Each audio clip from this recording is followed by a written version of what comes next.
how to build your board, how to get a chair. Let's start with the recruiter package on LinkedIn. It's money in the bank. You have to check it out. The recruiter package on LinkedIn. The first month is free. After that, I don't know, you pay $100 or something a month. Dude, you can use the recruiter package for month one. For example, I'll cancel probably in 2 weeks or a week even. I really probably will never even have to use it again because I have 15 to 18 interested board members / candidates for chair positions already lined up. I've already had that first conversation with all of them. And I'm going to get how to go forth. But first, let me just share. I'm trying to make the point that the recruiter package on LinkedIn is money in the bank for reaching out to highly successful individuals. It fucking works. You target you put in the search the big four accounting firms, the big four legal firms. If you want to put in Harvard and Yale and Cambridge and the top schools, then put those top schools in. At the bottom, you can put M&A, mergers and acquisitions, which that basically means these individuals have deal-making experience that makes sure they aren't litigation, lawyers or accountants. And so what you're going to do is you're just going to go through hundreds and hundreds and hundreds and hundreds and hundreds of resumes. And what you can do from here is have 2 scripts that you're sending out essentially to, and really you have to have a bunch of scripts, but like you're only changing 5% of it, right? So if I'm reaching out to an accountant, it's the same script, but I'm going to change, we're reaching out to you because of your accounting experience as it relates to M&A. Whereas if I'm reaching out to a lawyer, I'm saying we're reaching out to because of your legal experience as it relates to M&A, right? So there's little changes in the script. But talking about the script, okay, so you found a bunch of candidates, which again is not hard to do on LinkedIn Recruiter. Now it's time to message them, right? And what you'll find when you get into LinkedIn Recruiter as of November of 2018 is that you get 30 in-mail messages where you can write as much as you want. And then other than that, you have the ability to add these individuals if you don't want to use one of your prized 30 long form messages. And I only use those for really highly qualified candidates, mainly for the chair and then also for my lawyer, my accountant, my in-house lawyer and accountant. But if you don't want to use one of those 30 kind of golden tickets, then what you can do is you just click to their public profile from the LinkedIn Recruiter. That takes you to the public profile.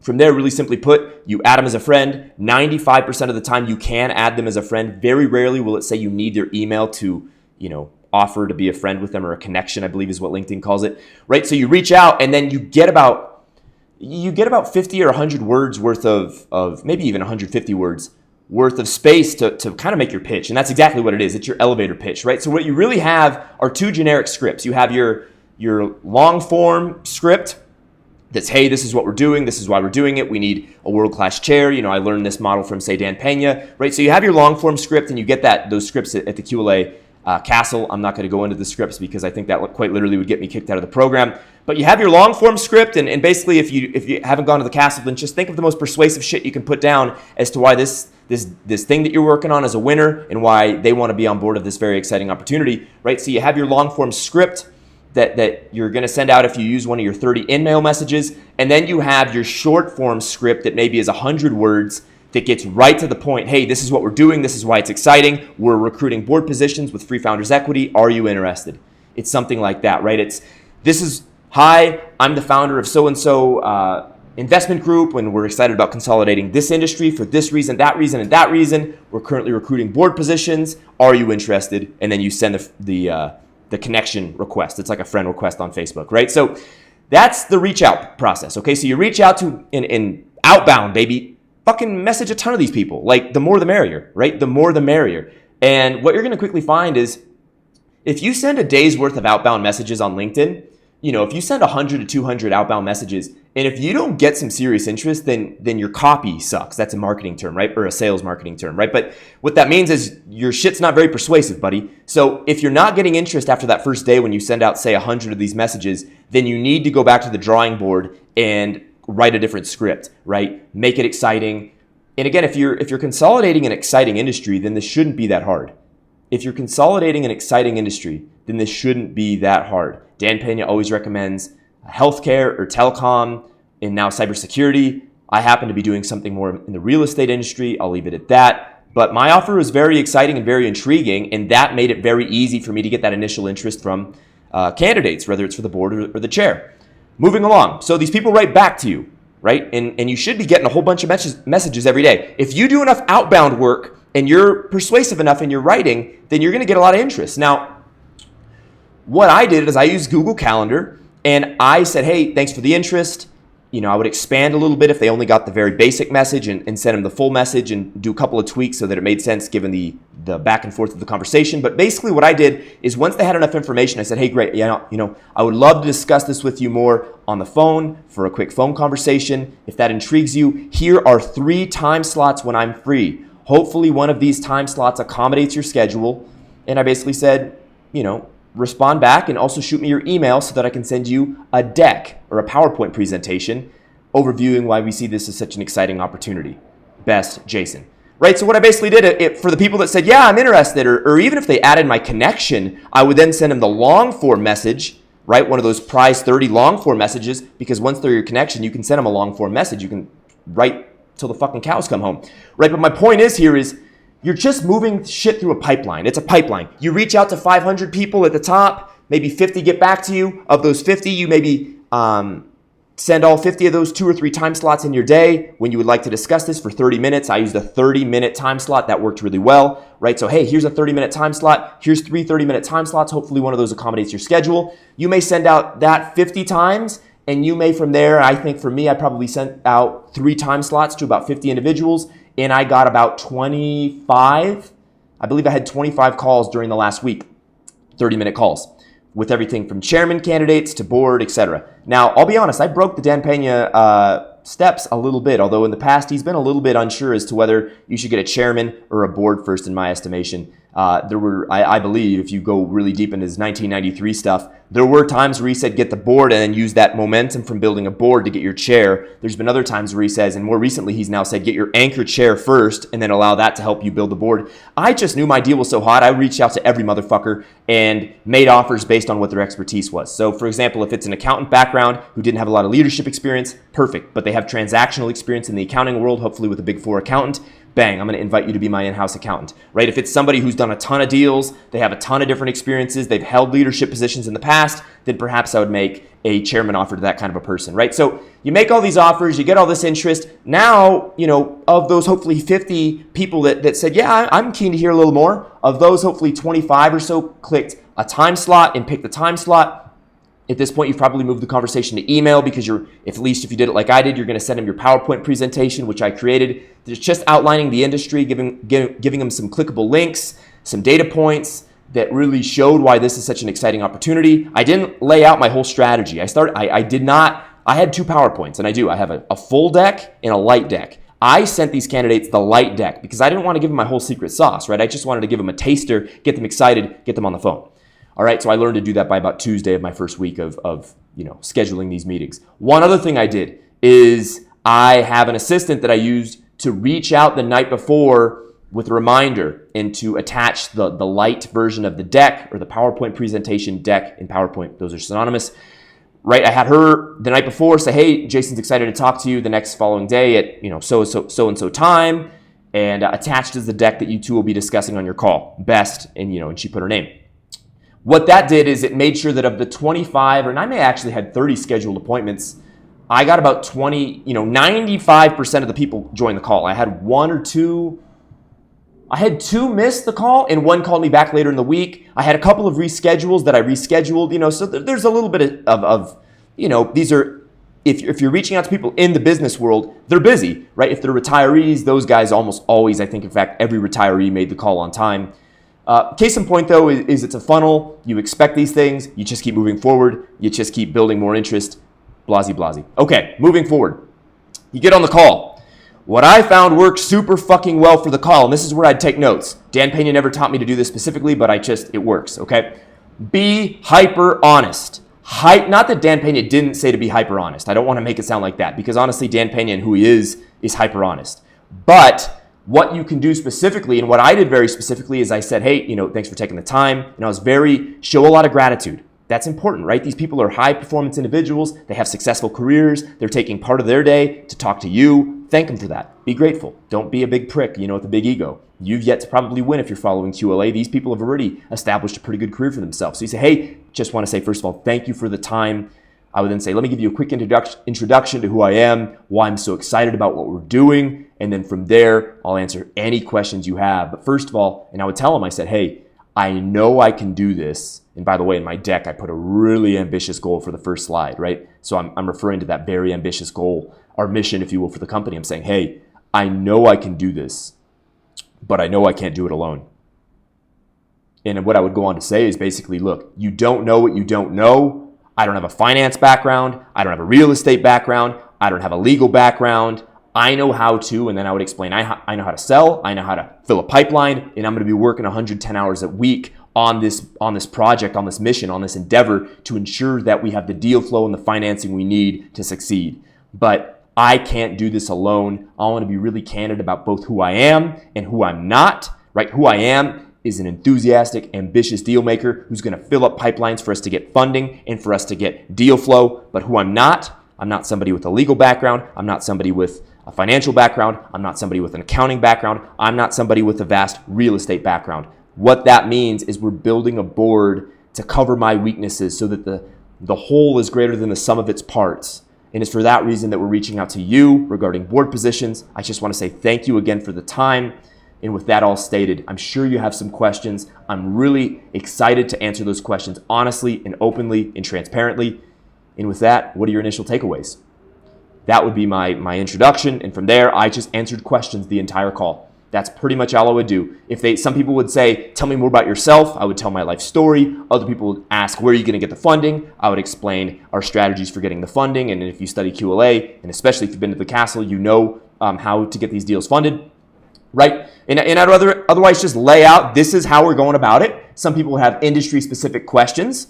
And I would be really honest, especially in the beginning of the week when I knew less about my industry than I do now, recording this on a Sunday. And so on those Monday and Tuesday calls of last week, right, I didn't know that much about my industry. So when people would ask questions, I would say, hey, with due respect, we just started reaching out for board positions last week. I'm still learning fast about the industry. And I would tell them what I knew. We're looking to probably consolidate in these markets for so-and-so reasons, but I'm still open to interpretation and change and new strategy as we actually assemble our board, which will, of course, have industry experts.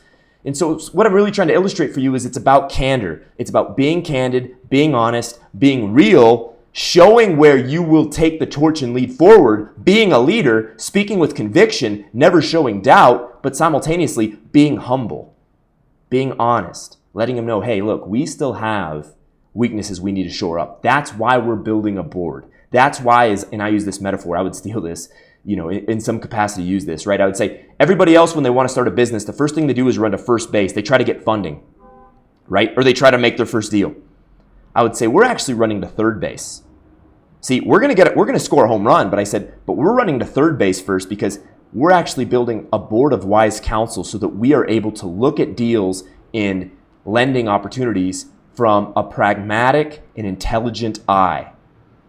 Now think about how persuasive that is, right? What you basically just said is, hey, look, I'm just barely smart enough to know how dumb I am.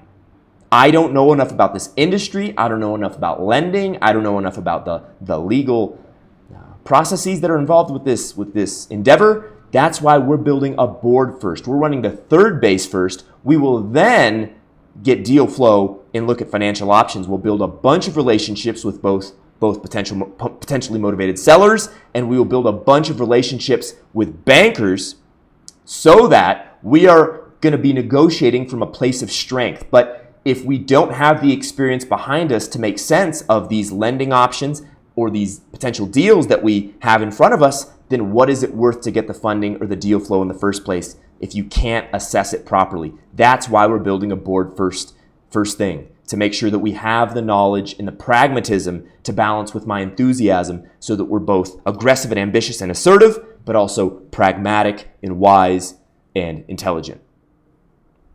Money. It just works. These guys love it. They feel the energy. They feel the excitement.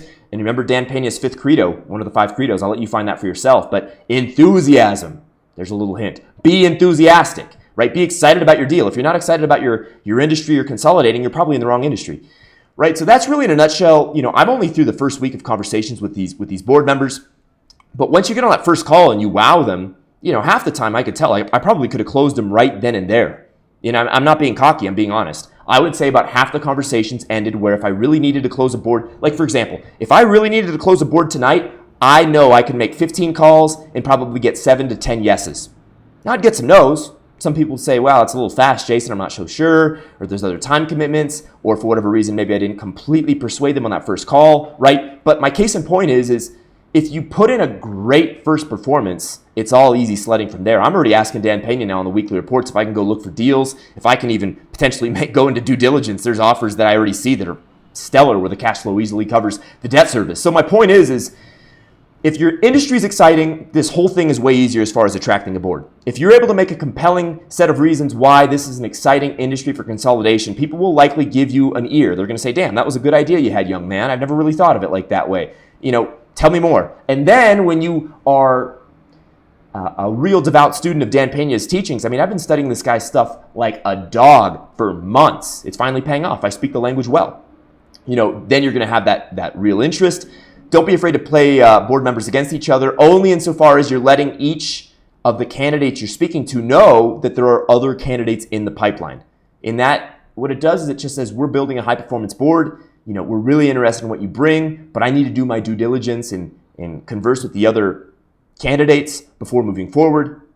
And I'm going to do a 3-round process. I just did round 1 of interviews, got a ton of interest. Round 2, I'm going to ask them questions because in round 1, I'm really answering questions, right? They're like, this industry is exciting, but who are you, right? You're going to be answering more questions, at least in my experience, in the first round of interviews. In the second round of interviews, you can ask them the tougher questions, right? How many deals have you been involved in? What gives you confidence you'd be a valuable member to the team? Is there anything in your background that would preclude us from going public or doing an IPO? Basically, that's asking if they've had any shady dealings, right? And I will ask those questions in week 2. And then in week 3, I'm going to reach out to the winners and say, hey, it's yours to lose. You know what I'm saying? And I'll go down. I have 4 or 5 candidates for each position. I'm going to reach out to the first candidate and say, hey, congratulations. It's yours to lose if you want it. And I'll expect that person will say yes, but if they don't, I'll go to number 2, number 3, etc. And just, we'll get a yes. Couple other things. Dude, you can get a hold of huge hitters. I talked to a billionaire 3 days ago, Thursday night. I'm not going to give away his name. He's younger. He's only a couple of years older than I am. And I'll leave it at that because if you've been paying close attention, you can probably figure out who it is.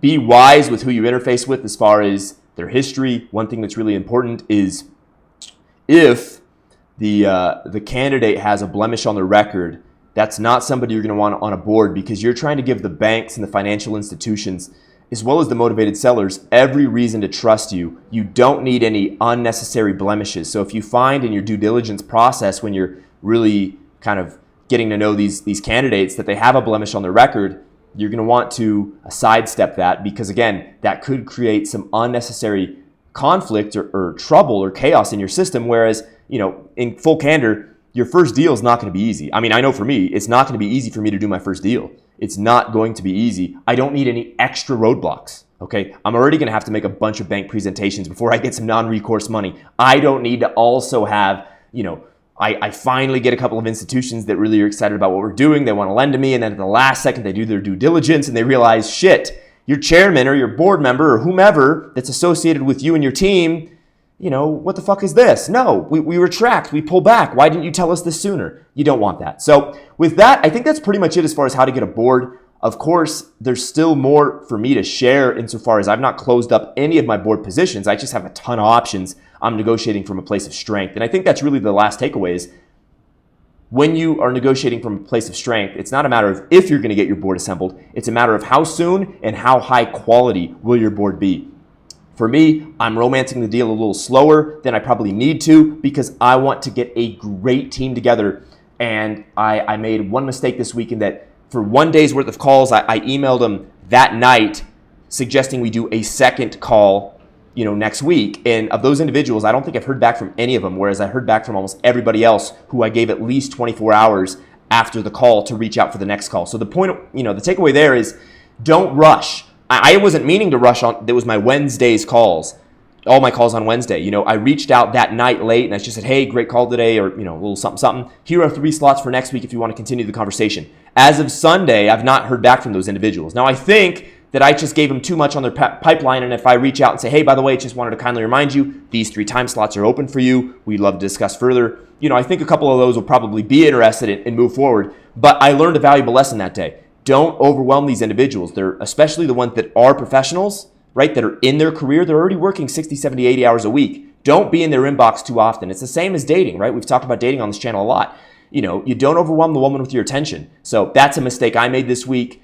And one other mistake I made this week is be really aware of each type of personality that you're dealing with, because I made one mistake with one candidate in particular, I think, where he let me know he's really a people person and that he likes to build relationships first.